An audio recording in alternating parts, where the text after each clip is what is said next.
Hi guys, how's it going? Aujourd'hui, on va parler de quelque chose de très important, très utile. On va parler de locating things and people, d'accord? Comment décrire les endroits géographiquement dans l'espace, ok? Je dis souvent ça, oh, who cares? On s'en fiche, mais bon, c'est plus simple en anglais qu'en français. Mais bon, voilà. C'est parti. Alors, on, c'est comme ça qu'on dit sur. On, d'accord? Parfois on entend ces accents new-yorkais qui sont très forts ou des accents du nord-est des États-Unis qui sont des accents très forts, qui font un peu rustre. Et on a toujours tendance à dire aussi que une femme qui parle avec cet accent fort du nord-est, c'est moche. Si vous voulez un exemple, dans cette série dont je vous ai déjà parlé, Cheers, si vous regardez sur YouTube, c'était la femme de Danny DeVito dans la vie, qui a un rôle, et c'est vraiment une femme qui a cet accent de Boston très fort, et c'est une femme dure. Voilà, donc c'est un bon exemple si vous voulez regarder. Alors, sur c'est on.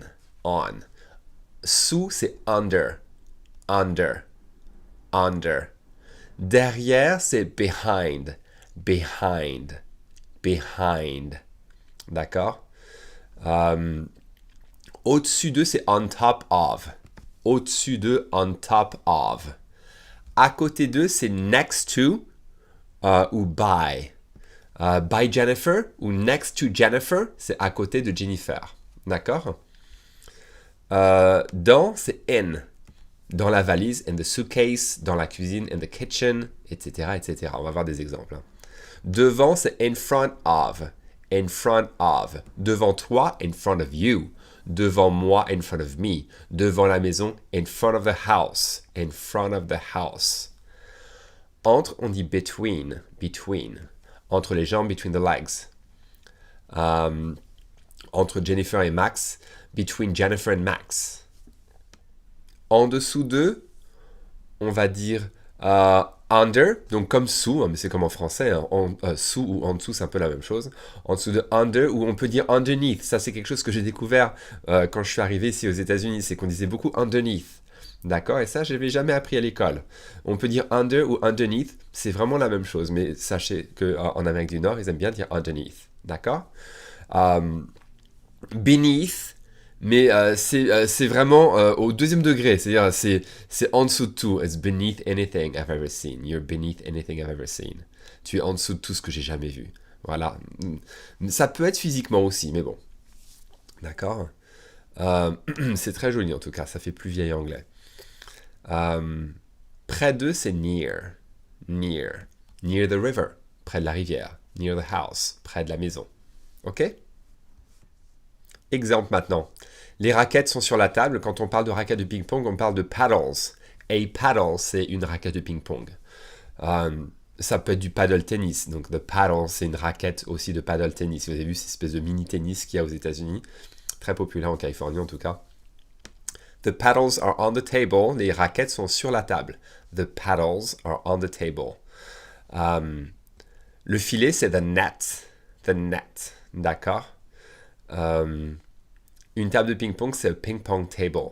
A ping-pong table. On appelle ça ping-pong ou table tennis. D'accord? Ping-pong, table tennis. C'est comme nous en français, ping-pong ou tennis de table. Ensuite, ils sont dans la cuisine. They're in the kitchen. They're in the kitchen. D'accord? They're in the kitchen. A bottle of milk. It's a bottle of milk. C'est une bouteille de lait, d'accord? A bottle of milk. Ensuite, pancakes. Pancakes, pour moi, quand j'ai appris ça à l'école, c'était un concept un peu abstrait. Je ne voyais pas trop ce que c'était. On me disait que c'est des crêpes épaisses, mais c'est vraiment ça. C'est des crêpes épaisses. Ça, ce sont des pancakes. Pancakes. Les Américains adorent ça le matin. Ils mettent du sirop d'érable dessus. Maple syrup. D'accord? Donc, he's pouring maple syrup. Il verse du sirop d'érable. Le verbe to pour, c'est verser. He's pouring maple syrup. Syrup, du sirop. Maple, d'érable. He's pouring maple syrup. On dit en anglais it's pouring rain. It's pouring rain, c'est-à-dire il pleut à verse. D'accord? Il pleut à torrent. It's pouring ou it's pouring rain. D'accord? Ensuite, le chien est dans la voiture. The dog is in the car. The dog is in the car.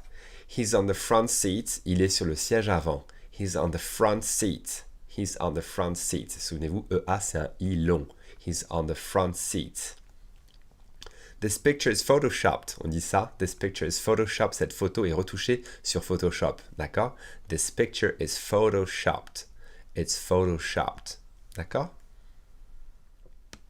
Ensuite, très important, regardez ça. Ils sont dans l'avion. En anglais, on va dire ils sont sur l'avion. D'accord? C'est spécifique à l'avion. Ils sont dans l'avion. En anglais, on dit ils sont sur l'avion. They're on the plane. They're on the plane. They're on the plane. Souvenez-vous, parfois vous entendrez airplane. D'accord? C'est le mot entier pour avion. Mais plus beaucoup de gens qui disent ça. They're on the airplane. Mais bon, quand on vous dit où est Sam? Oh, il est dans l'avion. Maintenant là, he's on the plane right now. D'accord? Vocabulaire, les boissons sont gratuites. Beverages are free. Beverages. Beverages. A beverage. Je vous avais déjà dit qu'une boisson, c'est a drink, d'accord? Donc la plupart du temps, c'est a drink. Beverage, c'est la même chose. C'est un peu plus sophistiqué, plus raffiné. Donc quand on parle de boisson dans un avion, on utilise le terme beverage. D'accord? Et free, c'est gratuit. D'accord? C'est non seulement libre. I'm free. I'm a free man. Je suis un homme libre. Mais ceci, c'est gratuit. It's free. D'accord? Le terme entier que vous pouvez entendre de temps en temps ou voir, c'est free of charge. D'accord? A charge, c'est un montant qu'on vous demande de payer. A charge. D'accord? Free of charge, c'est le terme entier que vous verrez parfois. C'est aussi un verbe. To charge someone for something. To charge someone for a service. On demande de faire payer à quelqu'un pour un service rendu. They're charging me $20 for this. Ils me font payer $20 pour ça. OK? There are empty or vacant seats. Il y a des places vides. Une place comme un siège. Une place, c'est a seat. D'accord? Un long I. A seat. Empty, c'est vide, comme an empty bottle, an empty glass. Vacant, c'est aussi libre. D'accord? C'est libre. Une place vide ou une place libre. Vous verrez des panneaux aux États-Unis à des hôtels ou des appartements, des immeubles, qui diront no vacancies, c'est-à-dire pas de place libre. D'accord? Pas de... On dit vacances, mais on n'utilise pas vraiment ce mot en français. D'accord? Mais il n'y a pas de place libre. No vacancies. There's no legroom. I love this word. J'adore ce mot. Legroom. C'est de la place pour les jambes. Ils en ont créé un nom en anglais. J'adore ça. C'est super. There's no legroom. Il n'y a pas de place pour les jambes. Mais je parle des avions, bien sûr. There's no legroom. Il n'y a pas de place pour les jambes. L'hôtesse de l'air est sympa. The flight attendant is nice. Flight attendant, c'est le mot qu'on utilise maintenant pour hôtesse de l'air parce que ça comprend aussi les stewards, les hommes. Donc on dit de manière générale the flight attendant. D'accord? A flight attendant, c'est le terme pour hôtesse de l'air ou steward. The flight attendant is nice. L'hôtesse de l'air est sympa. Ensuite, la maîtresse est devant le tableau. The teacher is in front of the board. The teacher is in front of the board. Devant, c'est in front of. The teacher is in front of the board. D'accord? In front of, devant. Alors, 2 fois 5, ça fait ce 2 times 5 equals 2 times 5. Souvenez, une fois is once, ou one time. On peut dire les deux. Once, O-N-C-E, O-N-C-E. Once or one time. D'accord? On dit souvent once. C'est un peu vieil anglais. Twice. T-W-I-C-E. T-W-I-C-E. Twice, c'est 2 fois. Après, on dit times. 3 times. 4 times. 5 times. 6 times. 7 times, etc., etc. Donc, 2 fois 5, ça fait... So, 2 times 5 equals, égale... J'en ai déjà parlé, mais chalkboard ou blackboard, c'est un tableau noir. Un tableau noir, oui, tableau à craie. Chalkboard, chalk, c'est la craie. Blackboard, on dit les deux. Un marker, c'est pour un dry erase board, un tableau blanc pour les marqueurs, d'accord? On appelle ça en anglais a dry erase board. It's a dry erase board. And those are called markers. Markers. Markers, c'est 2 choses en anglais. C'est ces marqueurs-là, nous on appelle ça des marqueurs ou des gros feutres. Et c'est aussi un feutre pour dessiner pour les enfants. Ça s'appelle aussi marker, d'accord? C'est la même chose. Donc il faut savoir de quel marqueur on parle. Ou feutre. Ensuite, l'homme est à côté de l'arbre. The man is next to the tree. The man is next to the tree. He's next to the tree. Le tronc est épais. The trunk is thick. The trunk. The trunk. Le tronc. The trunk. D'accord? It's in the trunk. C'est dans le coffre. Et c'est un mot américain. Trunk, c'est aussi le coffre d'une voiture. It's in the trunk. C'est dans le coffre. En Angleterre, ils vont utiliser le mot boot. It's in the boot. D'accord? J'ai jamais entendu ce mot aux États-Unis. D'accord? It's in the trunk aux États-Unis, c'est dans le coffre. The trunk is thick. Le tronc est épais. Euh, Si c'est comme ça, le tronc est coupé, vous avez ça au bout, it's called a stump. A stump. Et les présidents, les premiers présidents des États-Unis, à l'époque où il n'y avait même pas de voiture, ils se déplaçaient à cheval. Ils allaient faire leurs discours en traversant les États-Unis et ils se mettaient sur des troncs comme ça qui étaient coupés. Et on appelait ça des stump speeches. Stump speech. A stump speech. Et même s'ils ne font plus ça, malgré tout, on garde encore cet emploi, cet usage parfois. Donc vous verrez dans des articles, on dirait, oh, tel ou tel politicien fait un discours pendant la campagne, on dirait qu'il met le stump speech. A stump speech, c'est-à-dire un discours où il était là, il a parlé devant une foule de gens. D'accord? The leaves fall in the fall. C'est très redondant. Mais c'était un peu, non seulement pour vous donner le vocabulaire de a leaf, au singulier, a leaf, une feuille, et le pluriel, c'est leaves. The leaves, les feuilles. Le verbe to fall, c'est tomber. Et en anglais américain, l'automne, c'est fall. D'accord? En anglais britannique, c'est autumn. Autumn, avec leur beauté en Angleterre, autumn. Mais aux États-Unis, c'est fall, d'accord? On comprend autumn, d'accord? On le voit dans les livres, en littérature. Mais aux États-Unis, on ira dire fall pour l'automne. The leaves fall in the fall, d'accord? C'est redondant. D'ailleurs, ça me fait penser qu'on a un petit moyen mémotechnique pour savoir quand on change d'heure, si on doit reculer ou avancer d'une heure. En anglais, aux États-Unis, on dit toujours spring forward. Spring, c'est le printemps. Spring forward, donc c'est une heure, on avance d'une heure. And fall back. Donc c'est spring, c'est aussi à foncer en avant. Spring forward, foncer en avant. Et fall back, tomber en arrière. Et donc c'est aussi pour dire l'automne en arrière. Donc on recule d'une heure. Donc on dit toujours ça. Si on se dit, on avance, on recule d'une heure là en décembre, en novembre. On dit, well, spring forward and fall back. Donc on sait. Spring forward, au printemps, on avance d'une heure. En automne, on recule d'une heure. Fall back. Back, c'est en arrière. D'accord? The sap is sticky. The sap, c'est la sève d'un arbre. The sap is sticky. Sticky, c'est collant. It's really sticky. D'accord? C'est très collant. The bark of a tree. Tree bark. On peut dire the bark of a tree. Tree bark, c'est l'écorce. Une écorce d'arbre. Bark. C'est comme le verbe aboyer pour un chien, d'accord? C'est un verbe. To bark, c'est aboyer. C'est une coïncidence complète. Le nom, a bark, comme ça, ça peut être un aboiement. The barking of a dog, généralement on dit the barking of a dog, l'aboiement d'un chien, mais the bark, c'est l'écorce d'un arbre. Alors, petit exercice, comme d'habitude, faites pause sur la vidéo, je vous donne à peu près 5 secondes pour essayer de remplir les trous avec les bonnes réponses et de trouver une traduction. Quand vous voulez écouter ma réponse et voir ma réponse, faites play.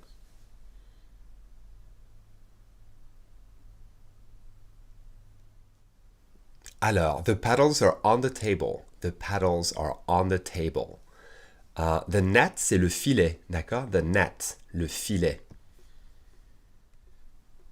Ensuite, comment vous diriez ça? Ils sont dans la cuisine, they're the kitchen. Et une bouteille de lait. Et ils versent du sirop d'érable, comment vous diriez ça? Sirop d'érable. He's pouring, il verse syrup.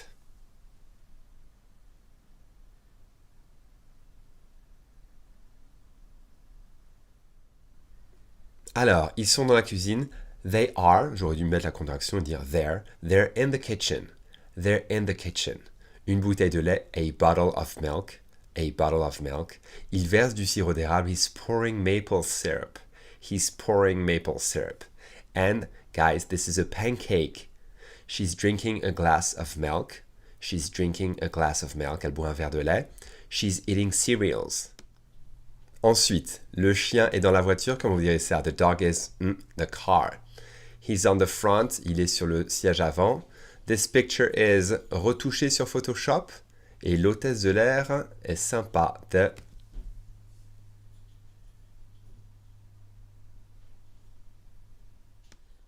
Alors, the dog is in the car. The dog is in the car. He's on the front seat. He's on the front seat. Il est sur le siège avant.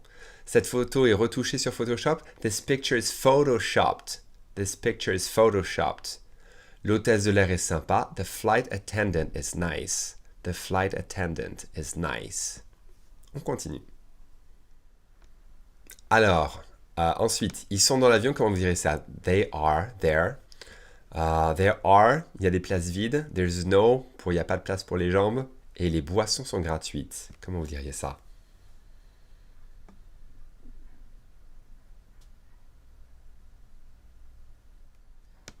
Alors, they are on the plane, d'accord? They are on the plane. Il y a des places vides. There are vacant seats or there are empty seats, d'accord? There are empty seats or vacant seats. Il n'y a pas de place pour les jambes. There's no leg room. On appelle ça leg room. C'est un nom. There's no leg room. Les boissons sont gratuites. Beverages are free. Beverages are free. Souvenez-vous, c'est le terme qu'on emploiera dans les avions. Mais de manière... dans le langage de tous les jours, on dira drink pour une boisson. D'accord? A drink. You want a drink? Tu veux une boisson? Ensuite, la maîtresse est devant le tableau. Comment vous diriez ça? Blackboard, chalkboard, qu'est-ce que c'est? Et ce 2, 5 equals 2 fois 5, comme on dirait ça. Et le mot qui manque ici pour décrire ce tableau, it's a dry erase.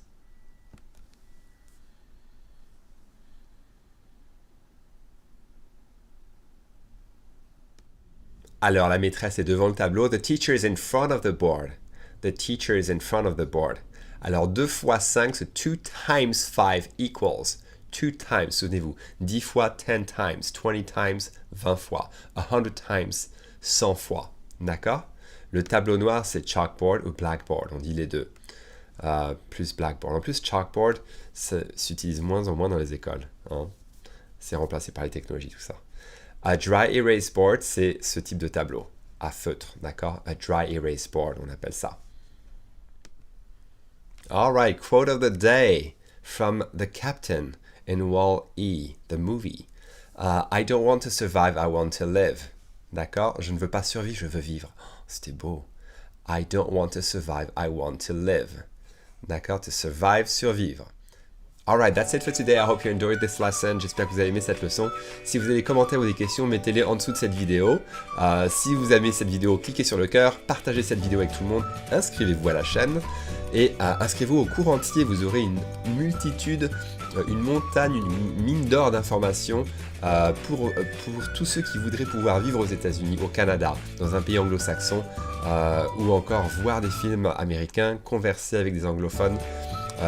Avec aise, d'accord? Et vous aurez tout le vocabulaire et les structures que vous n'apprenez pas en classe, que vous auriez seulement appris en immersion.